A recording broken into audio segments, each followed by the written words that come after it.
Catherine Bernardo isiniwalat ang ginawa sa kanya ni Daniel Padilla sa after party ng Star Magic Ball.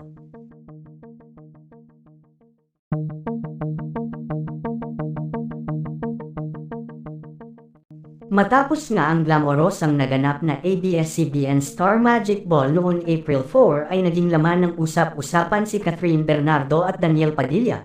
Matapos na mapabalita ang ginawang panggugulo ni Daniel Padilla sa after party ng Star Magic Ball, kung saan halos lahat ng dumalo na artista dito ay nagkasiyahan at mga nakainom na.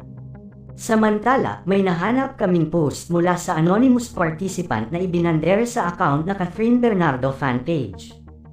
Base sa chikang narinig namin ay nakainom daw si Kyle at panay ang yakap kay Catherine Bernardo na hindi nagustuhan ni Daniel at galit niya itong sinita.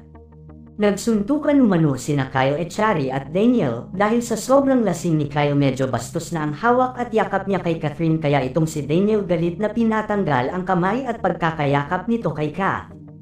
To the rescue naman si J.K. Labajo sa kanyang kaibigan na si Kyle while to the rescue din si Richard Gutierrez na kasama ni Daniel sa kanyang teleserye. Chika naman ni Christy Ferman tungkol kina Daniel Padilla, Kyle Echari, Richard Gutierrez, Juan Carlos at Annabel Rama.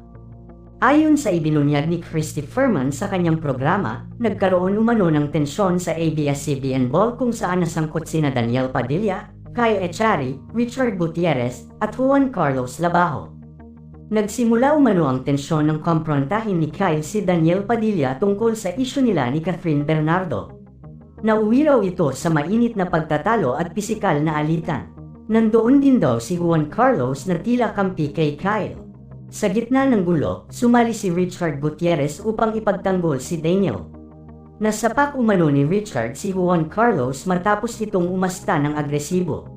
Matapos nito, umakyat sina Richard at Daniel sa Sky Bar kung saan naruroon naman si Annabel Rama. Nagulat si Annabel nang lapitan siya ni Kyle Echari at magpakumbaba ito. Sinabing, "Idol ko po si Richard Gutierrez," sa wikang Bisaya. Ngunit habang palabas na si Juan Carlos mula sa lugar, nasagi raw nito si Annabel sa pagmamadali. Samantala nagsalita na nga si Catherine Bernardo matapos na kumalat ang isyu patungkol sa kanila ng ex-boyfriend niyang si Daniel Padilla. Ayon kay Catherine sobrang hiyang-hiya umano siya sa nangyari, wala daw siyang intensyon sa mga nangyari. Nais lang daw sana niyang magsaya kasama ang kanyang mga kaibigang artista ngunit siya pa pala daw ang magiging dahilan ng naganap na kaguluhan sa after party ng Star Magic Ball. Samantala humihingi naman ng sorry si Catherine sa management ng ABS-CBN at Star Magic dahil sa nangyari. Hindi nga daw niya alam na gagawin yun ni Daniel dahil once and for all wala na nga daw itong karapatan para gawin yun, kaya naumano niya ang kanyang sarili at kasama naman niya ang kanyang mga kaibigan. Single na umano siya bakit kailangang umasta ng ganon ni Daniel. Sa ngayon nga wala pang pahayag ang kampo ni Daniel Padilla hinggil sa isyu na kinasasangkutan nito.